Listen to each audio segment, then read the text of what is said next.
Let's go live. Cool. Streaming on Zoom and on YouTube. And so this should be then recorded there as well.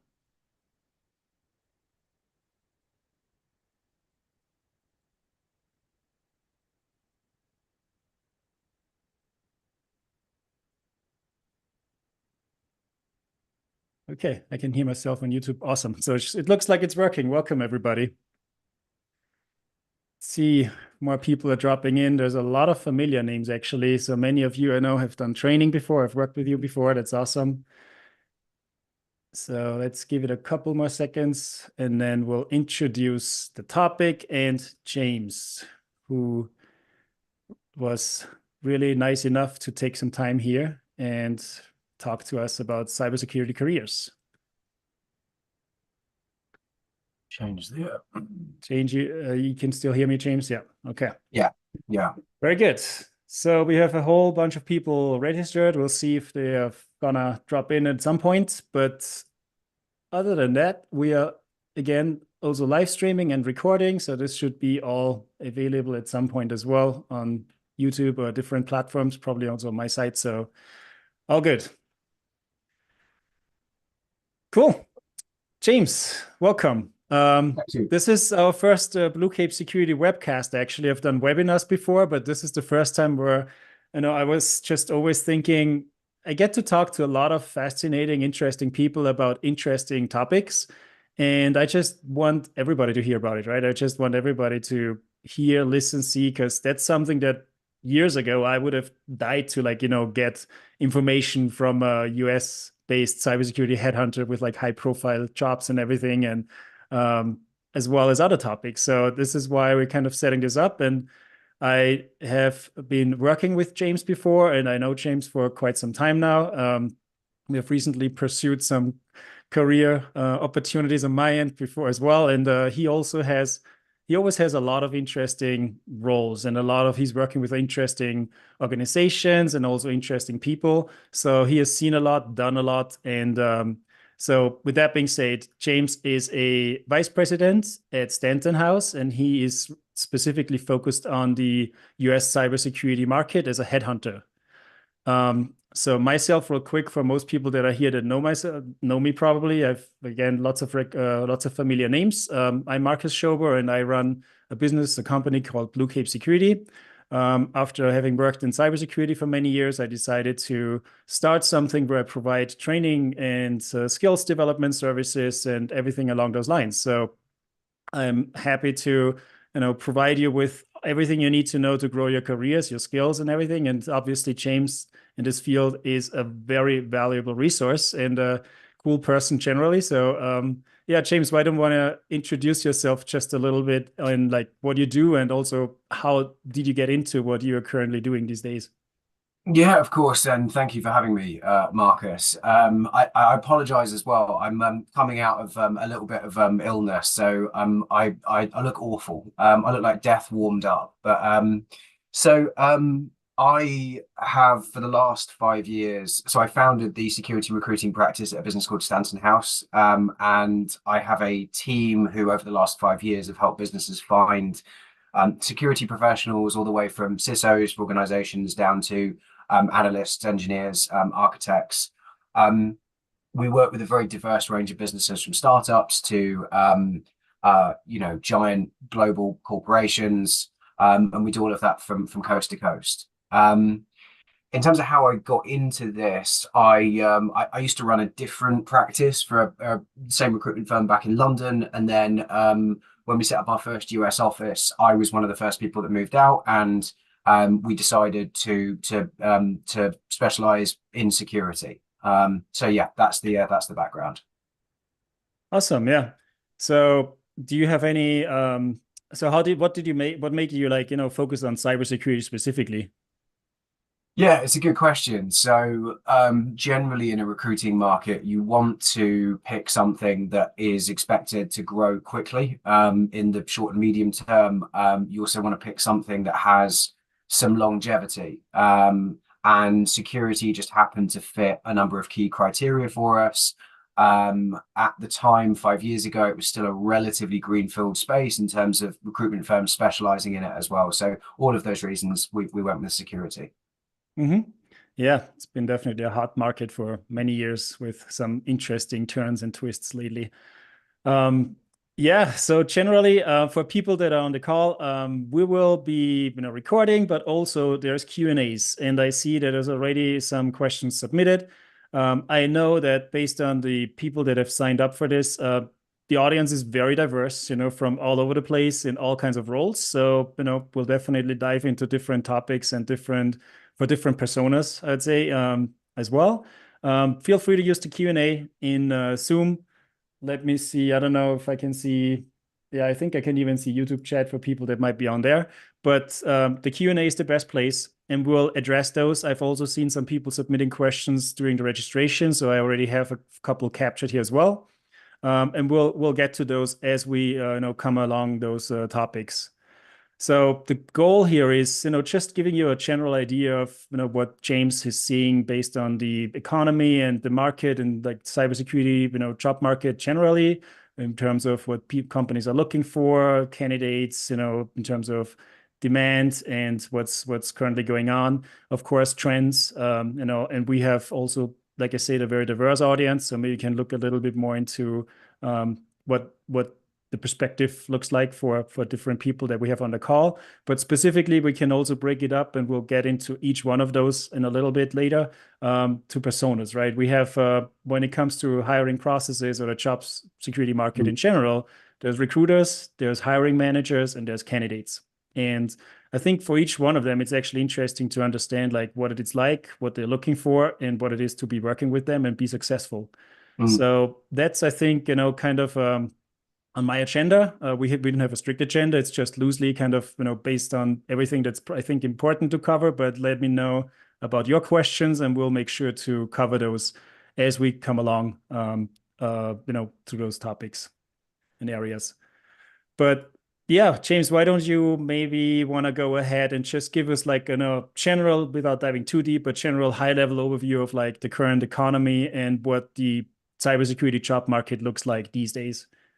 Yeah, and I can only speak for the United States, obviously, because of my focus. But I think that is a sort of general bellwether for internationally how the security job market's doing. So security's had a difficult time in the last 18 months, like most tech-based job disciplines. And this is coming off probably about over a decade of fairly consistent growth in the security market. So if you look at security as an industry that probably sort of started to fully form, maybe sort of 10, 15 years ago, this is probably one of the first times most security professionals active today are experiencing a recession. And that recession in tech has been caused by a couple of pretty key factors. One is a lot of larger tech businesses overhired during the pandemic years when everyone was online. There's a huge demand for internet-based services that has leveled as people have started to be able to get outside a little bit more. And then the other thorn is the lack of investment into the startup economy. So over the last probably 5 years or so, most new security positions have been created by startups looking to build security teams out ahead of expected growth. So a lot of those businesses were working with what we call growth strategies. With interest rates where they are at the moment, and with at such a high cost of borrowing money, most startups to seek next investment rounds are on profit strategies. So they're doing everything that they can to get profitable before coming and asking for more money. So that means, for some startups, reductions in force, including security personnel. And it also means most companies are being very, very careful about hiring new folk in every area, including security. So that's kind of the situation. The last 18 months have been a difficult one, and we're definitely not out of that period yet, and we'd probably expect that to continue for at least a few more months. So yeah. Yeah, that certainly makes sense. Hiring slowed down. What about layoffs and companies kind to, reducing staff and labor cost? Yeah, and layoffs have come everywhere in the market. The bigger companies, particularly the big tech businesses, make the news. Again, a lot of overhiring during the pandemic. A lot of businesses with costs rising across their supply chain due to inflation, wanting to create a bigger margin of profitability, and so again, that's meant lots of technology professionals, lots of security professionals losing their jobs in the last 18 months. Right. Do you think companies have like overhired previously and were like a little too aggressive in the past where, they were all fighting about like any security talent they could get? Yeah, I suppose the overhiring is probably a bigger kind of issue than security. I mean, if you're going to hire tons of engineers and IT folk and technology talent, then you need to hire security professionals alongside it. So I Mm, think it's probably overhiring of operational talent, and that bringing with it an overhiring of security talent. Yeah, mm, yeah. Okay. So yeah, so it sounds like it's a little rough still for people that are looking, and there's more and more yeah, landing on like probably out there trying to get into new roles and trying to get back to a life that they had previously, which was like probably nicely paid and easygoing, like not easygoing, but yeah, like kind of a yeah. I think sides have we have switched the sides a little bit now. There's like the demand is huge for roles for anything yeah, interesting. Yeah. So why don't we just go a little bit more into like, the yeah, hiring processes, like in general, like, when you talk to companies, when you talk to recruiters, when you talk to candidates, what do you see? What do you need to be looking for and so on? So first of all, you are the headhunter and you're a recruiter. So mm, what are you kind of, what do you expect? What are you looking for when you're working with a candidate as well as with a headhunter? Oh, sorry, with a headhunter, as a headhunter with a hiring manager. yeah. And there's lots of different approaches to it. I think one of the most effective ways to approach filling a vacancy is to sit down with a hiring manager and try and bottom out exactly what their minimum expectations of a candidate are. If a candidate has these things, is this somebody that you would want to interview?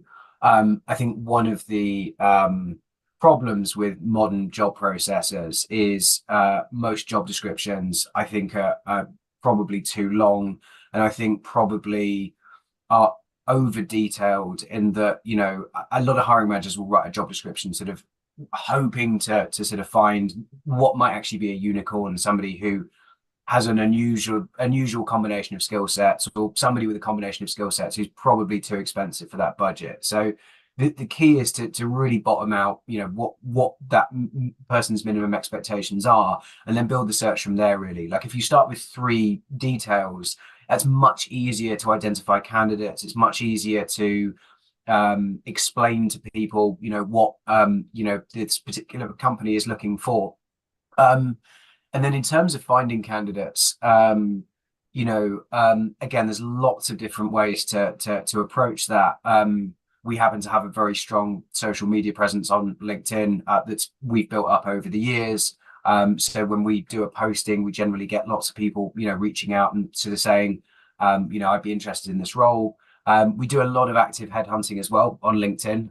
So you tend to find that most really good experienced security professionals, so I should say, tend not to apply to too many job adverts because they get messages all the time, and so will wait for things to come to them. So in order to get the best candidates, you definitely have to be proactive about it. So that's at a very sort of basic level, kind of Mhm. how we would start a search. Yeah. So it's basically the luxury of if you are already like in a senior experience position and in high demand, then you don't actively have to look. And if you're looking, then Yeah. you're just one out of Yeah. many probably that is which makes it a little harder. Yes, yeah. You if you stick up a job ad calling for a security professional, you might get, 300-400 applicants, but a large majority of those applicants will not have the required experience. Most of Mhm. them may not even have any security experience. I think there tends to be a you know, you tend to get a lot of people who would really like to progress into that job, but maybe don't quite understand the route to get there. Yeah, definitely. Yeah. A tough one for entry level. Yeah, Absolutely. very Um, very difficult field to break into. Yeah. We'll get into entry level and how to get into, from a candidate's perspective of how to maybe approach this best and Yeah. what skills are required. So, but let's maybe stick a little bit more to like, the recruiter and the process. Like, what do you expect from when working with a candidate? Like, how long is the process usually? How many interviews are typically required? When you have somebody identified that might be a fit for a role. Yeah. I mean, it varies. I would say on average, you expect processes to have sort of three to four stages, plus or minus kind of one or two. I have worked processes before with many more stages. You tend to get them sometimes for very high paying jobs in regulated industry. But yeah, generally you should expect sort of, I would say 3 to 5 stages is pretty normal. Hmm. And when it comes to negotiations and offers, like, do you provide guidance? Are you the candidate side and the hiring manager side? What is your kind of involvement in, like, trying to get the most out of for both? Yeah, it's a great question. And I mean, this is going to sound like a slightly cop-out answer, but the role that I play is very much as a mediator, is to find something that both parties are happy with. Um, Generally and I give the same advice to, people who call me up asking for negotiation tips, but in a good negotiation, you generally need two things. You need one, a figure that you would actually accept at. So you need to give the hiring manager or the company this big red button to end the process and secure your services. And then supporting that, you generally need reasons why that salary makes sense. So it could be offers that you've received from other positions. It could be an explanation and breakdown of why your current position, when you include all of the extras, pays more than whatever it is that you're applying for. You generally tend to find the vast majority of the time, if you have sensible, supportive reasoning, most hiring managers, most companies are pretty reasonable, and they'll yeah, as long as something's within range, they'll happily Hmm. pull the trigger. Yeah. And I assume, but basically, mostly there's like a cap for the hiring manager, and they can't go over anyways. They have like a certain bandwidth, a spectrum of where salaries and everything compensation would fall into, and they can't do anything if a candidate is out of range. Yeah, I mean, it varies company to company. You tend to find in larger businesses there is uh, until you get to executive level, where there's generally a lot of flex for the right individual, you tend to find they have very specific hiring bands that are standardized across the business, and they'll be marked with letters or numbers or something like that. So you'll hear terms like L3 thrown around, and it will mean different things business to business, but generally for larger businesses, you'll be looking at a very set hiring salary range. And then for smaller companies, there's usually a little bit more room Mm. to negotiate. But again, you get exceptions.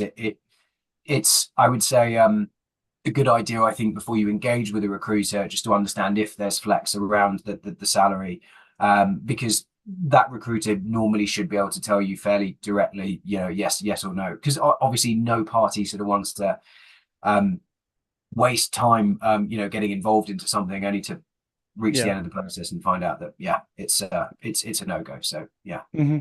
Yeah. And then maybe the last one on that end, what's the kind of, spread between cash and equity these days, and what's kind of a, common kind of scenario?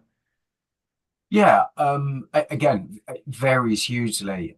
So I would say in the last 18 months or so, we've seen fewer equity-backed positions, because you get those for startups. And again, there are tech startups hiring. There are not anywhere near as many as there were, 3 years ago. Um, for most positions, I would say, most salaries, once you start getting to, 150, 160, they will generally come with some sort of bonus. the lowest that bonus normally is about plus 10%, and usually based on a combination of company and individual performance. And then at the higher end of the range, you'll end up with sort of some positions paying up to 30-40%, which is a little bit rarer for individual contributor positions, but once you get to senior manager, director, that can become a reality. And then instead of equity for public businesses, you get RSUs instead. So you'll get sort of extra components added on that could be upwards of another 100 grand a year for some positions. Yeah. Yeah, that's always very interesting because I think I can speak for every country, but I think especially in the US, equity is more like a normal thing to negotiate as well on top of a salary. Whereas, for example, in Europe, I don't even know if that's a thing or if that's like, for regular positions so much a thing here. So yeah, that's an extra here in the States for sure. Okay, yeah, so why don't we talk a little bit, like you touched on hiring managers, right? Like, and expectations, right? And this is like probably one of you already tipped into something that is like one of the biggest kind of pet peeves for many people, right? Like frustrations as well, like, job descriptions that might not be exactly like, might be looking for unicorns and things like that. So you've touched on this a little bit, but maybe let's back up a little with the hiring manager and say, what are currently like, what do you know what hiring managers are looking for these days? I mean, companies have different roles, I know, but what is like current opportunities, and also do you see a lot more remote, less remote, return to office? Like what's kind of the package, the benefits that come with open opportunities these days? Yeah, sure. I mean, to go in reverse order. So, we're definitely seeing many more, hybrid positions rather than remote positions at the moment.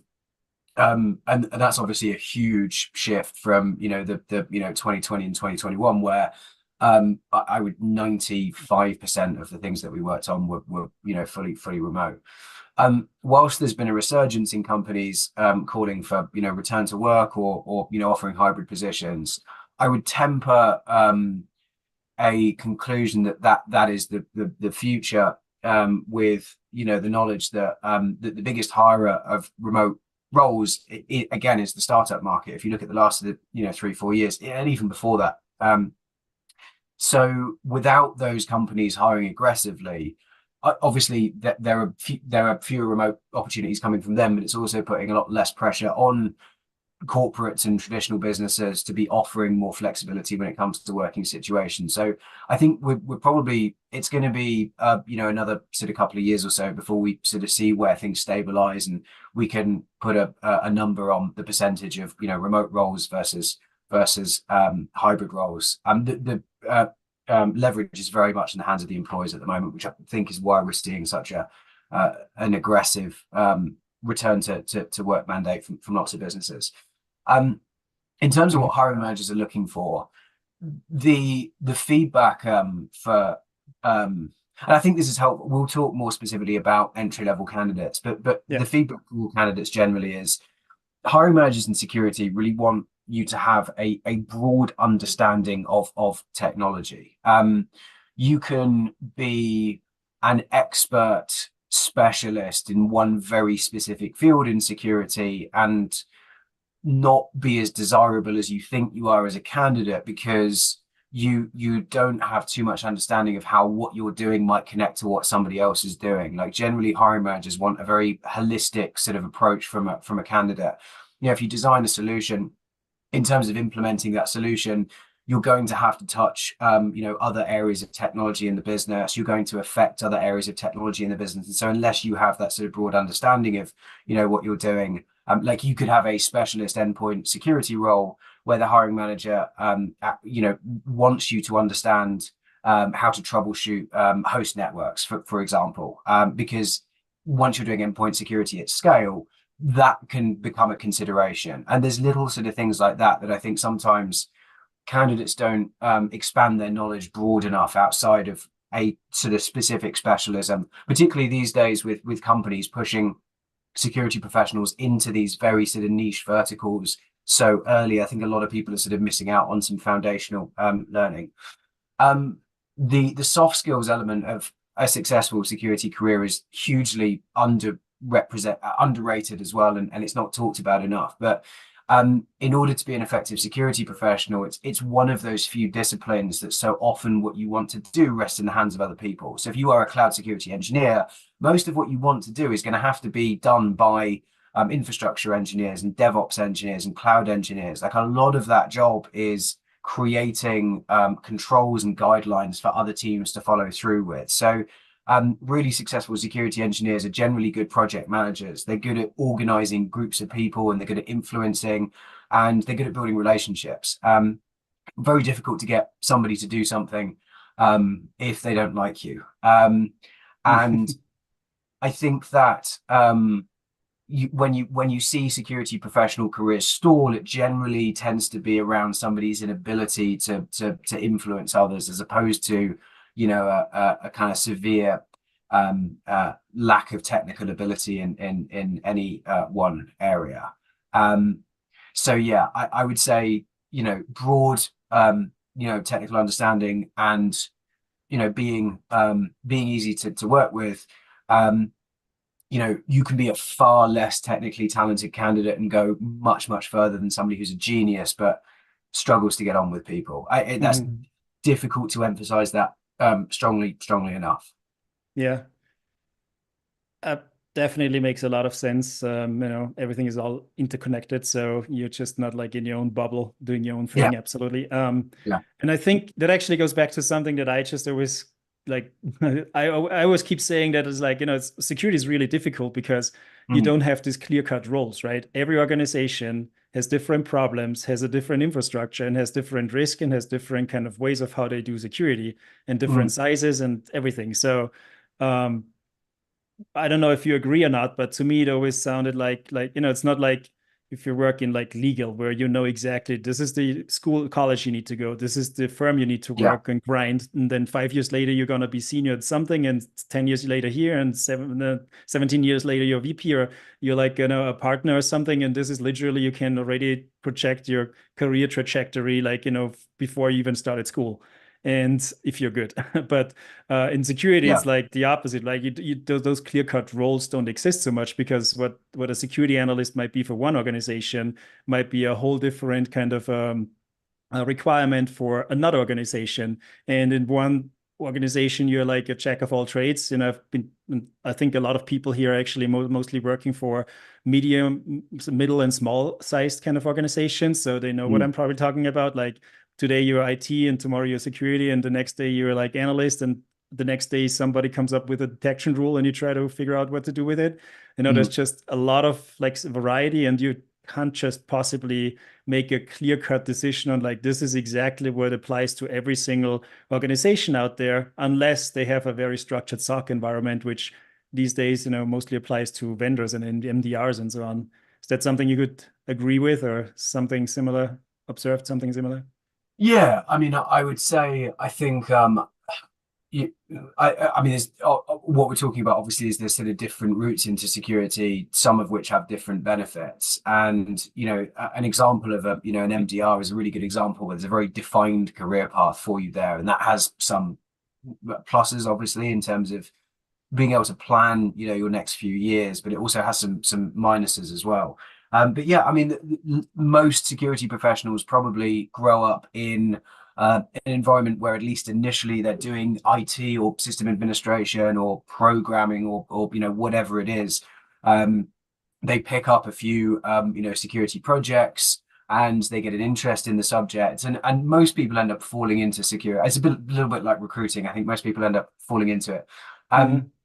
But yeah, but you're absolutely right in sort of saying that that there aren't sort of defined limits to the edges of different security disciplines. Like, you can have two people with the title cloud security engineer who do wildly different things and focus on wildly different areas. So and that's I think the other thing as well that's exciting but can also be challenging about security is it's changing all the time. You can have particular roles that are all the rage for years, and then slowly the necessity and the need for that position starts to fade away, and it either turns into something else, or kind of turns into a slightly redundant position. So it's important, I think, to plan a good career of sort of understanding the broader context of what's going on in the security industry as well. I think that's helpful for people in terms of career planning. Love it. Yeah, no, for sure. Got to be flexible, right? Adaptable. This is kind of, to me, was always the number one thing. And especially Yeah, being in DFIR, it's like got thrown into cases every other week. And that meant a whole new different environment that I've never seen before, with a yeah, whole different stack of tools that I've never seen before, with a whole different everything and people on top of it that I never met before. So, and they all like, basically staring at me as like, well, fix our problem now. And the IT admin is like, well, what's wrong with my environment? And I'm like, I've never seen your environment, so I can tell you right now. But yeah, we'll apply our best practices and tools and processes and try to figure out our typical approach with using our typical approach of what kind of sticks out. But it's a very, and especially in the consulting side of things, of course, it can be a little wild. yeah, yeah, yeah. And that requires, again, lots of management, right? Managing people, like managing teams, managing projects. Like what you mostly do is delegating and trying to make sense of what everything that the results you're getting back. Yeah, yeah. Marcus, I'm just going to have to. I apologize. This laptop's burned through power much quicker than I thought it was going to. I'm just Sure. gonna. I'm gonna stop sharing my screen briefly. I'm gonna run to the office and grab a charger, and I'll be back in 1 minute. So I do apologize. I'm just gonna go grab that, and I'll be straight back. All right. Take Yeah, it. See you in a sec. all good, all good. We're gonna do a quick break right at the halftime. That's fine. We'll have more coming up in terms of candidates. So most questions, obviously, so far we've gotten in terms of interviewing. I see questions in how to get my resume kind of in front of somebody without communicating specific skills or experience for senior people, for entry level people. I also see questions on actually from remote work and outside of the US, visas and sponsorships. I guess this is something that we're going to cover. And then obviously, the skills that are in demand and how do you basically ace your interview? So the goal is to talk about the interview process in terms of what works, what doesn't work, how to stick out, how to get an interview. And then we'll also, address a good one, certifications. I think this is a big one. Technical, non-technical certifications. We'll talk about that. I'm definitely planning on this. And if you have any other questions, I see a few actually that we already have in our Q&A. Feel free to use your Q&A. Actually, I'm not even sure if people are able to chat in here. I don't think it actually is turned on. Apologies. You can also use the chat now. I just realized that it was actually turned off for people. Okay, so just getting a chance here now to look through some of the attendees. Lots of familiar names from workshops, conferences, trainings before. Hey, Christina. Yep, still around. Good to see you. I see you also posted a question there. That's fine. And if people want to chat with each other, feel free to use the chat. I see James is coming back. Still there? There we go. Sorry about Perfect. that. No worries. We got a little break right at halftime. That's fine. And so I just covered a few things that we want to talk about, which obviously now is a lot in terms of candidates and how to successfully get your next job, promotion, things along those lines. We have trends you see, skills that in demand, salaries, job interviews, how to get your foot in the door, how to get your resume, what to do with your resume, certifications, a lot of those things. So before starting things off, which also goes a little back to the hiring managers though, and the positions that they open to. What's your experience in terms of sponsorship, visa and sponsorships? That's obviously millions of people trying to get one of those lucrative Yeah. US based jobs in cybersecurity. So how impossible, don't want to say impossible, how hard it is it out there to find something like that? And who might be, the right candidate for potentially successfully doing this? It's an area which is outside of my field of expertise, unfortunately, because it's very rare that a headhunter would be asked to work on a position that would be eligible for sponsorship or visa transfer. So, unfortunately, I don't really sort of know Yeah. what makes somebody qualified for it. Yeah, yeah. Okay. So maybe I can provide a little background on that because I was in that position for the longest time. So I'm originally from Europe, from Austria. My wife is American. That's what brought me over here. And finally, obviously, was allowed to work and get a green card and everything. But um, for the longest time, we were already over in Europe and planning on coming over here before being married with trying to get a sponsorship, but like a job with a sponsorship was basically impossible. Some of the big corporations would actually every once in a while throw something out there, but um, really landing this one is like probably more like a jackpot. So I think what you need to look for is more like strategic moves.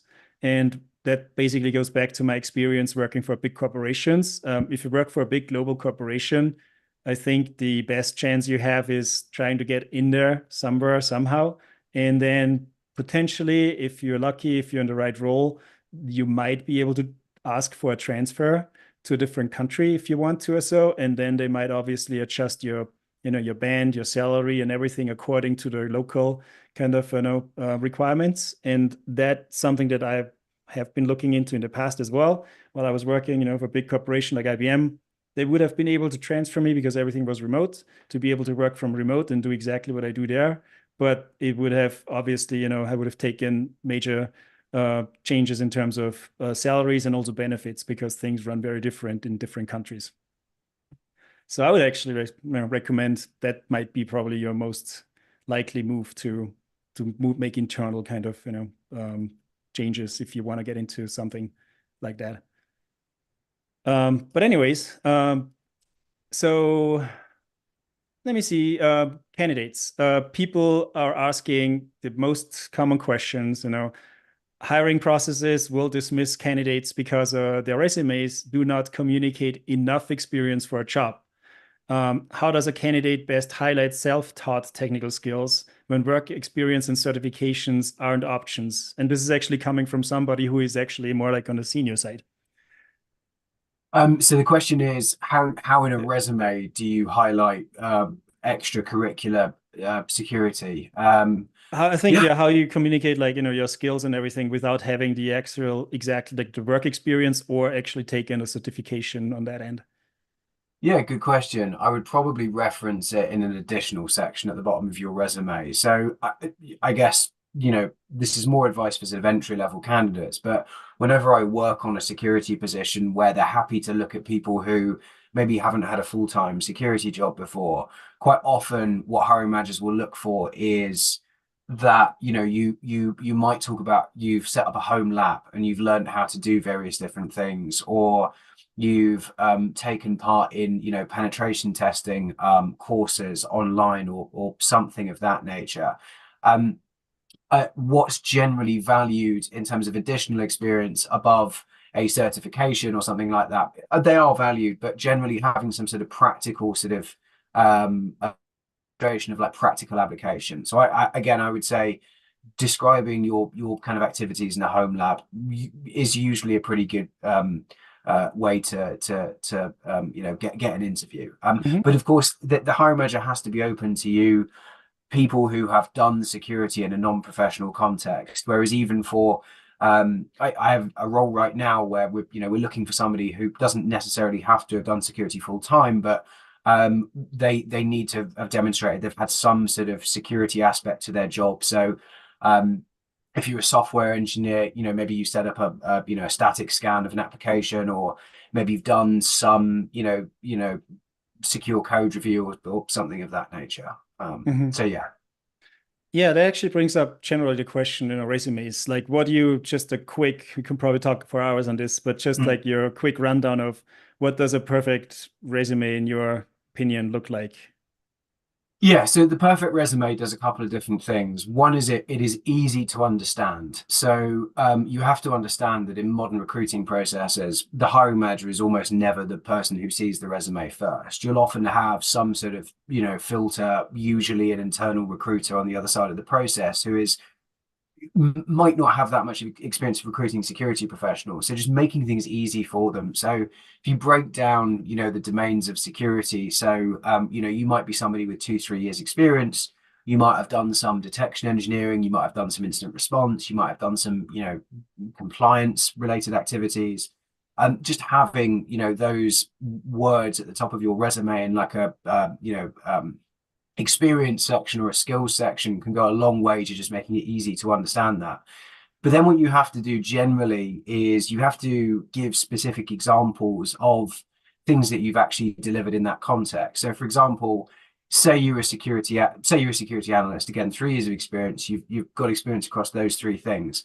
It's no good in a resume just saying as a bullet point, have done some third party risk, has done detection engineering, and has done incident response. Because somebody's going to look at your resume and they're probably gonna suspect that you maybe haven't done that stuff in as much detail as you're claiming because there's no information there. So a really good resume would say, in terms of third party risk, has managed the vendor assessment process from end to end, has built questionnaires, has created an automated review system in Archer or something like that. For detection engineering, it might be language around configuring a specific, EDR tool or something like that, or writing some automation for a SIM for Splunk or whatever. And then for incident response, it might be has participated in 10 incident response tabletop exercises, has responded to 2 live security incidents, something like that. So you have to give additional information that convinces somebody that it's worth spending the time with you. That's what people are doing when they look at resumes. They're thinking, what is the percentage chance that when I speak to this person, it's going to be worth both of our time? And so if you have specific examples, that usually goes quite a long way to convincing that person. So basically, it sounds a lot like quantification as much as possible on a lot of things. Yeah, yeah. Quantification and clarification. Painting a clear picture.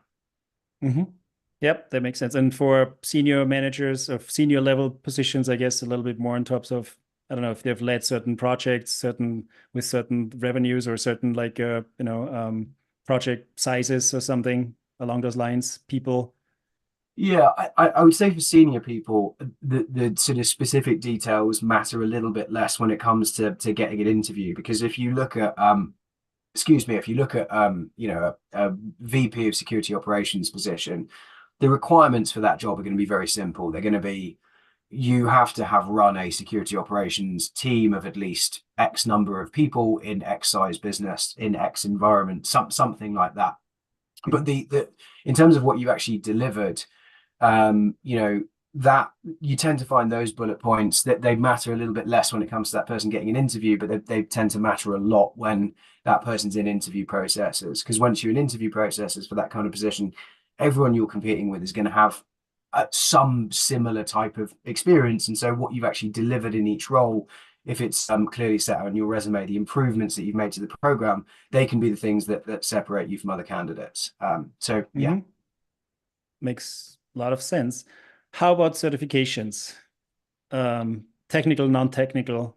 People always wonder, right? Is it worth it to spend a couple $1,000s here or there out of my own pocket to get them on my resume? Are they looked at? Are they considered like valuable? Is it worth the money, the time? Should I do something else in the meantime? What is your experience with that?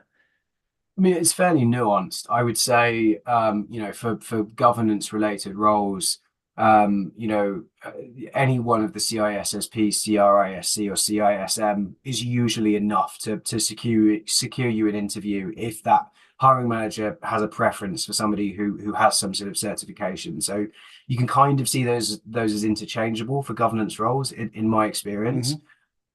For technical security positions, if you're getting into penetration testing, the offensive security certifications are the ones that are most valued because they have a practical element to those tests. For blue teaming roles, your SANS GIAC certifications are generally considered the gold standard. And I think there's 4 or 5 for specifically, forensic analysis and incident response and things and malware.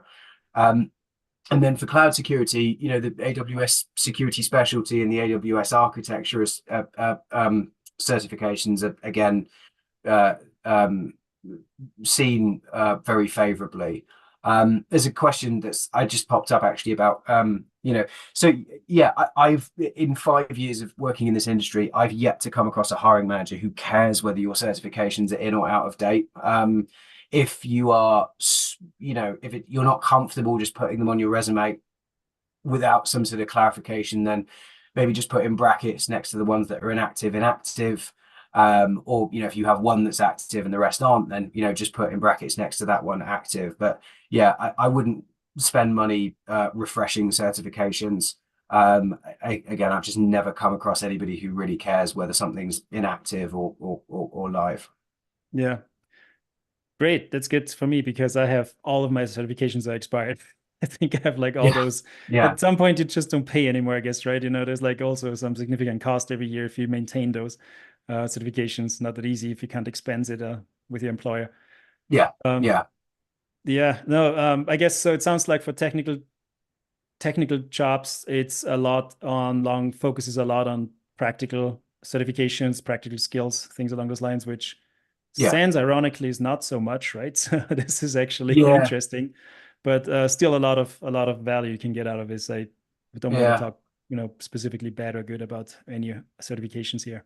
Yeah, I don't know if there are really good examples of practical ones for blue teaming. I just know that Mm, the offensive security certifications versus say the CEH or yeah, even in Europe the what's it called, CRIS CREST, sorry, in Europe the offensive security is considered much more valuable because it demonstrates that you can penetration test to a certain uh, yeah. degree. Yeah, You have hands-on keyboard experience to a yeah, certain extent there. yeah, Um, Yeah, hiring, I guess, when it comes to candidates, classic example that I always see. So let's play, let's put it into perspective of two different personas. So yeah, candidates. First one's, as always, pretty entry level, how to get in there. Second one, what I mostly working with is people that do have some experience, a few years to many years, but have been doing the same role forever. Like, for example, doing stuck in the sock is kind of what I, see or hear a lot. Is like I do the same yeah, alerts every day in and out. I wouldn't even know if something big is gonna hit us because I've never seen a big case, but I'm pretty proficient in a lot of, whatever yeah. sims we might be using and all these kind of things. Like, what's your recommendation if somebody's like, well, I'm ready for level up, right? I'm ready to jump out of this sock thing and ready to jump into the next kind of biggest, best role that I can find. Yeah, so for getting out of say a SOC, I mean it's interesting because many years ago there used to be a very defined career path in a security operations function. This is back when most businesses had a SOC in-house, which was tier Right. one was monitoring. When you had enough experience of monitoring, you moved to tier two, which is incident response, and then you'd move to tier three, which is traditionally threat hunting.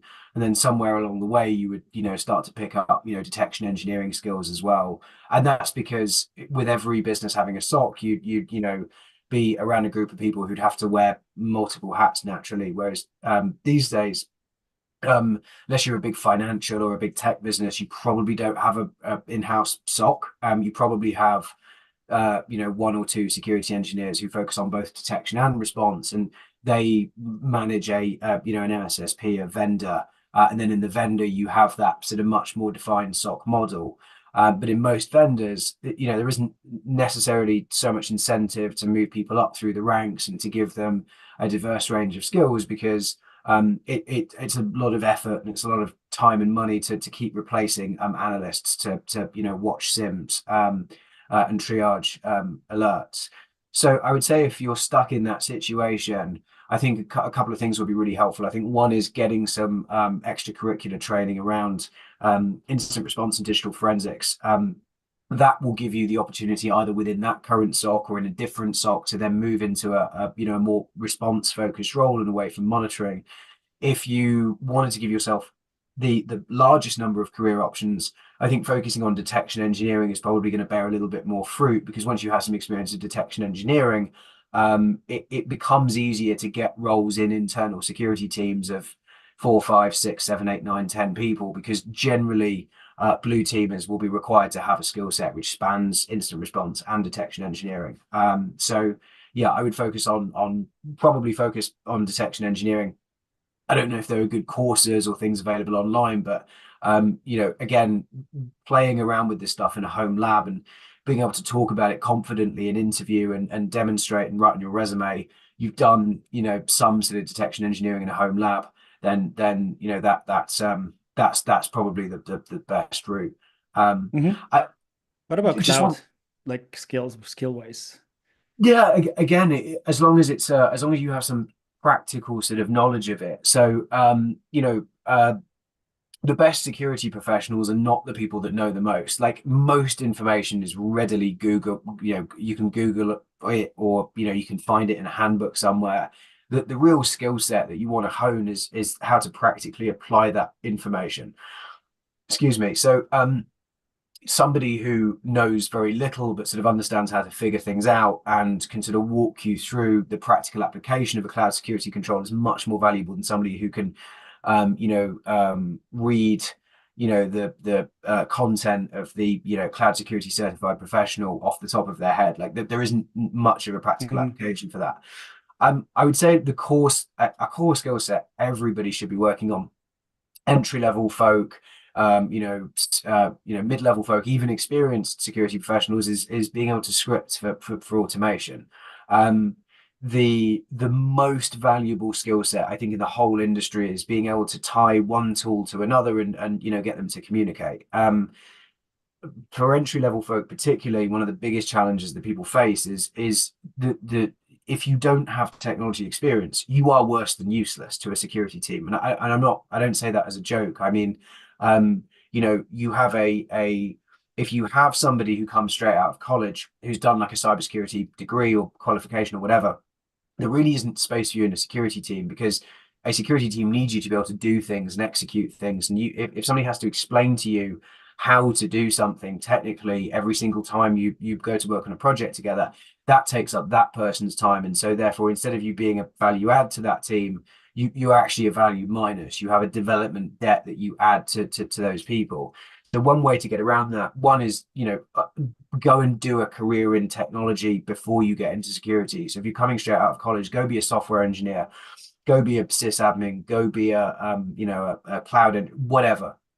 Get that sort of foundation of technology. If you don't enjoy that job, probably won't enjoy security. Go get that technical foundation, and then transition into a security team, because you might not have the security knowledge, but if somebody explains to you, I need you to do this, you might just Yeah. very quickly be able to say, okay, great, I can do that and do that.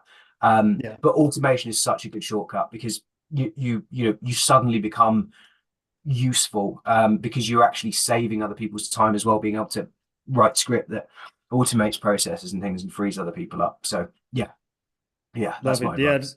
I whole 100% agree with that because there might be, this traditional entry or even senior kind of medium experienced level jobs in SOCs where you do triaging and, Mhm. and stuff like in-house and stuff like that. But unless you're getting like, you're lucky in one of those, thousands of people that apply to the entry level SOC job, you're getting picked for that.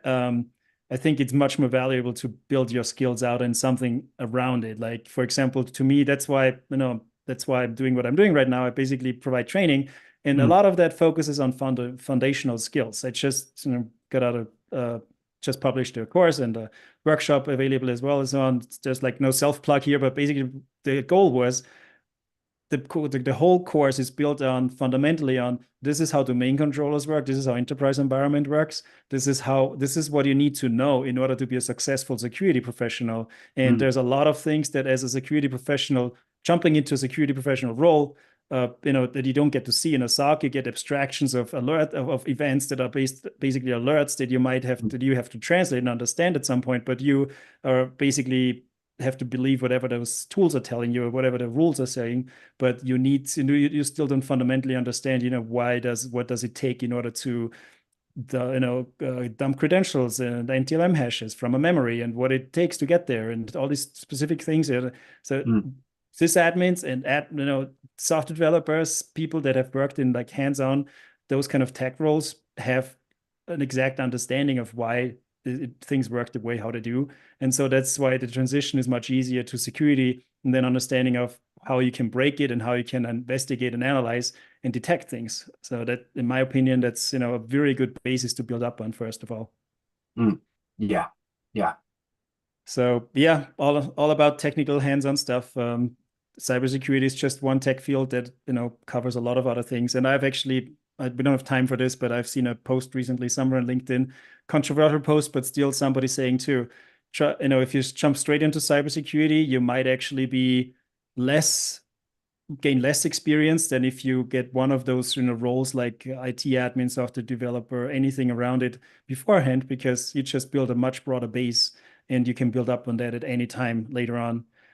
My personal experience was also doing software development for like 5 or 10 years before moving into the cybersecurity specifically.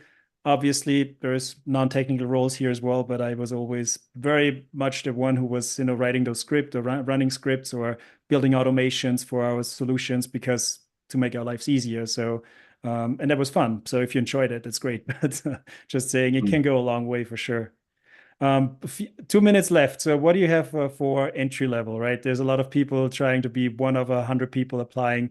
How can they, like you say, how can they be a net positive value to an organization and stick out? Yeah, for sure. So again, a lot of the things still hold. So, if you have a real vested interest in security, don't target security roles as your first, professional position. Go and do something. I think software development is probably the best because it generally tends to, I think it gives you the broadest technical understanding, and it will give you a leg up on learning scripting as well, which again is this vital skill set. But system administration, network engineering, all of those things are valuable, technical foundations. As well, I think it's really important that people don't lose sight of the fact that it's a very sociable, people skills focused profession as well. Like if you are very introverted, if you are somebody who doesn't like speaking to other people, if you're somebody that doesn't get along with other people that well, you're going to find this a very difficult career field because again, security teams have to be tight knit. They have to collaborate together. They have to work on live incidents where good communication is important. And again, it's a profession where so much of the impact that you can and have to make in an organization to do a good job, from CISO down to application security engineer, it rests in the hands of other people, and you have to be able to influence. So again, if you're not a sociable person, it may not be the career field for you. If you don't like interacting with people, if you don't like seeing people as a puzzle to solve, you might be better served as a pure software developer, or somebody who has a role where you can kind of sit alone and just get on with your work. Yeah. So that would be my advice. Gotcha. Yeah. No, that's I'm glad to hear that actually. Along the lines, I totally agree with those things. Being flexible, having good foundation, having a lot to bring to the table, right? If they would throw you on like, write a detection tomorrow and you can operate an attack framework on top of writing detection rules for it, there's both sides that go with the story, right? So if you know red teaming, blue teaming, IT, sysadmin, all this kind of stuff, you always have different challenges every day. So the flexibility is certainly something that is hugely beneficial. And then, if you get into the senior roles, you have to translate your technical problems to senior management, so to make them understand in terms of risk, right? So that's the communication part that will absolutely be important as well. Yeah. Last few questions. Somebody joined late. Yes, it's going to be recorded. Also, check out YouTube. We have it as an event streaming right now, so you should be able to catch up on that over there as well. Salaries, where are the trends for entry, mid, and senior roles currently? Are they lower as before, or where we are? Yeah, they're lower than they were, 2 years ago. Again, they're still high, particularly when you compare to the broader technology roles. But 2 years ago was probably the biggest the bubble in the security market and tech generally became before things started to come down again. So things have stabilized, but most security roles, you're probably looking at sort of anywhere from a sort of 10 to 20% reduction than you were, Hmm. 2 years ago. Yeah. So long story short, what you're saying is it's a great time for hiring managers trying to grab some of those people that are on the market right now and really good, talented and experienced. Yeah. Not so easy for job changes and promotions or making the climbing up the ladder as a candidate. Yeah, I mean, it's a great time to be able to hire if you can. And I don't think we're talking about a dramatic. So I mean, where an application security engineer with 7, 8 years experience 2 years ago could probably command, I don't know, maybe 210, 220, 230 at the highest. You're probably looking at that sort of position being sort of 180, 190, 200 at the moment. So there's this kind of just sort of drop back in lots of roles. Hmm. Plus less flexibility in terms of benefits, remote work, stuff like that these days. Yeah, Yeah, yeah, yeah, got it. uh, yeah, All right. Well, kind of running out of time, but I'm glad that there was no a full hour of like filled with hopefully really important, informative kind of topics that people were wondering. Um, I know. Let me see. yeah. I Like think the there's Cyber. there's a couple more questions which I'm very happy to answer. Yeah, sure. So Omkar Pednaka has asked, I'm an international student about to complete my master's in cybersecurity, have under a year of intern experience in security, looking for a base level security analyst role in the United States. My trade is reverse engineering and binary exploitation. How should I approach my job search? I would say again, I don't I think if you want a good long career in security, it's probably worth you going and doing a broader tech focused role first. So, if you like reverse engineering, I'd probably go with software development, software engineering.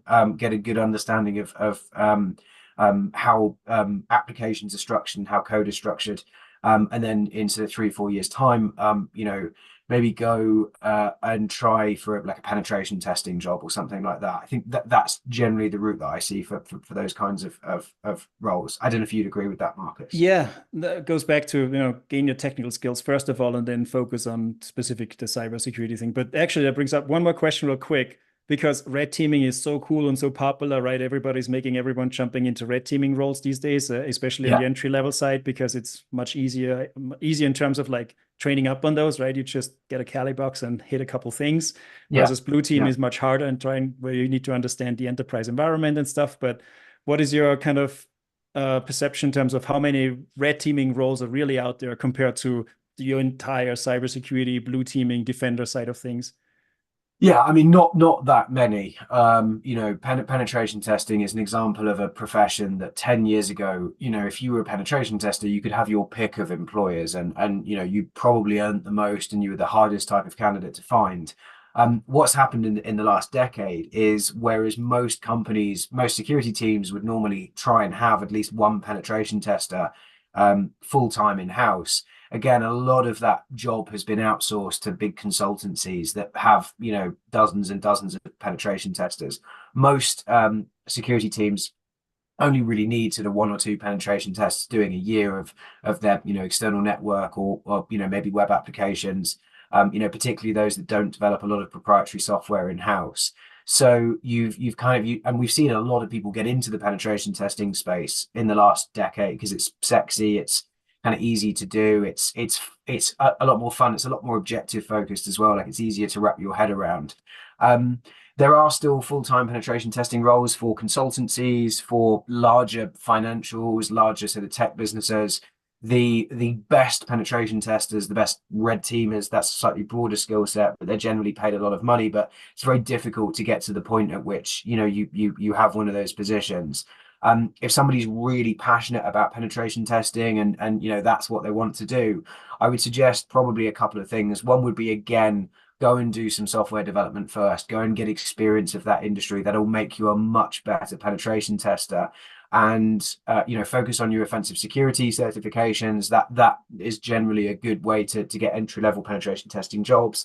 And try and expand your skill set outside of penetration testing as well. Try and pick up some blue teaming skills because it's not the guaranteed money-making career path that it was, even a decade ago. Yeah. A lot of that demand has been replaced in-house by application security engineers. So yeah. Hmm. Yeah, I want to encourage everybody who starts out as penetration testing because there's more content out there and more stuff that you can actually work on, like capture the flags and stuff like that, or labs. That's the perfect basis to build a blue team career, right? Like, lots of analysts Yeah. and blue teamers have never seen how to operate a Cobalt or like any command and control framework, but this is what you're getting hit with every day, everywhere. So if you know how to operate those tools, you're perfectly fine to, then investigate, analyze, detect those, and prevent those attacks. So I love the idea of people knowing, both sides of the story, having the red team exposure, also then transition into blue team, and vice versa. As a red teamer, if you know how to, a blue teamer works, it can be very beneficial, of course, for you as well. Absolutely. So yes, questions keep coming in. The one But thing before we answer the last few ones, I was just want to say, if you have any other questions, feel free to reach out to me as well. I will also more than happy to refer to James. We actually have a partnership in place, so I'm happy to refer people to James if anybody ever wants or needs is looking for candidates. Obviously, right? There's hiring managers that sometimes also watching here, and then as a candidate, feel free to jump in my Discord channel in Blue Cape Security. We have a hiring channel in there, a careers channel where you can see lots of jobs also that James is actually working on. And I'm happy to refer, answer more questions. And then you can also find James Warren on LinkedIn. If you want more connections, James, but feel free, everybody, to reach out to me first. And I'm happy to introduce, answer questions, and relay to James as well. Well, I'd say as well, probably just my final piece of advice for anybody who is trying to get into security headhunters are not the sort of way to do that. We almost exclusively pay to be producing experienced security professionals for clients. So it's very rare for us to work on a position where we'd be able to entertain a candidate with, say, less than, 4 or 5 years experience at the minimum. So if you're out there and you are looking to get into the profession, again, go and do a tech focused profession. Try and pick a business that has an internal security team. Spend as much time with them as possible. Try and help them out in sort of various different capacities, and try and get a move internally. That is the best. That is the most well-trodden path to getting into a security career. Yeah, that's literally that was my career. I was working as a Yeah. software engineer, software developer. I always wanted to do security. I just couldn't get in there. And like 15 years ago, there wasn't even like, many roles open. But um, at some point, I started working for a cybersecurity startup company as a software developer. But really, what they made me do, which I was happy about, was actually becoming the consultant, deploying a security tool into SOC environments. And that's where I learned finally all the security stuff around it, but having all the tech exposure and knowledge helped me a lot to figure out, how to operate, how to tune the tools, how to integrate the tools, automate the tools. And so really, it came from starting to work for a company that does security, that will expose you. Whether it's going to be help desk, which is actually awesome because you will learn a lot there, or whether it's going to be as a software developer or as an IT admin, sys engineer, it doesn't matter. It's always easier to transition internally later on than waiting for this one perfect position that everybody's waiting for. That's at least my experience and piece of advice. It's absolutely, and again, as I said, most people end up falling into security, and that's very much how it happens. Most moves will be internal, so again, focus on having a really good tech career, and keep an eye out for those opportunities to interact with your security team. That will be your best route. Yeah. And Yeah, stay flexible and adaptable, right? There's a lot of changes yeah, coming up. IR forensics is not what it used to be anymore. Maybe mostly third-party vendors. In-house, it's hard, and yeah, you always gotta stay up to date. But I don't want to have you stick around too long anymore. Thanks for answering for like over an hour now all our questions. I hope people that joined were able to get everything out of it that they were asking for. Again, hit me up on our Discord channel or email, anywhere. And I'm happy to also reach out to James if there's any other questions on top of things. But that's it. Awesome. James, any Well, last words?